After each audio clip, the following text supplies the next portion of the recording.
I propose today to give you some background about myself and my role, and then to reflect about what we call the Ummah, the entirety of Muslim communities around the world. I will comment as a faith leader on the crisis of governance in so much of the world today, before concluding with some thoughts about the values that can assist countries of crisis to develop into countries of opportunity, and how Canada can help shape that process. First, then, a few personal words. I was born into a Muslim family, linked by heredity to the Prophet Muhammad, may peace be upon him and his family. My education blended Islamic and Western traditions, and I was studying at Harvard some 50 years ago. Yes, 50 years ago. Actually, 56 years ago. When I became the hereditary Imam of the Shia Ismailis Muslims. The Ismaili Imam is a supranational entity, representing the succession of Imams since the time of the Prophet. But let me clarify something more about the history of that role in both the Sunni and the Shia interpretations of the Muslim faith.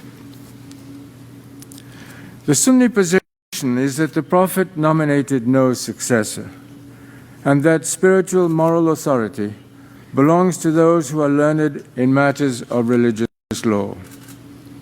As a result, there are many Sunni Imams in a given time and in a given place. But others believed that the Prophet had designated his cousin and son-in-law, Ali, as his successor. From that early division, a host of further distinctions grew up. But the question of rightful leadership remains central.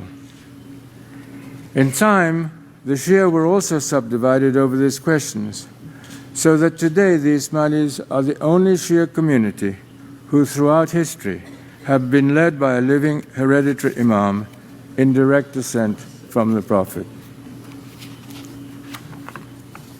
The role of the Ismaili Imam is a spiritual one.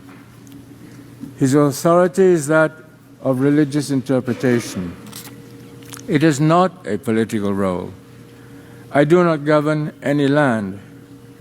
At the same time, Islam believes fundamentally that the spiritual and material worlds are inextricably connected. Faith does not remove Muslims or their Imams from daily practical matters in family life, in business, in community affairs. Faith, rather, is a force that should deepen our concern for our worldly habitat, for embracing its challenges, and for improving the quality of human life.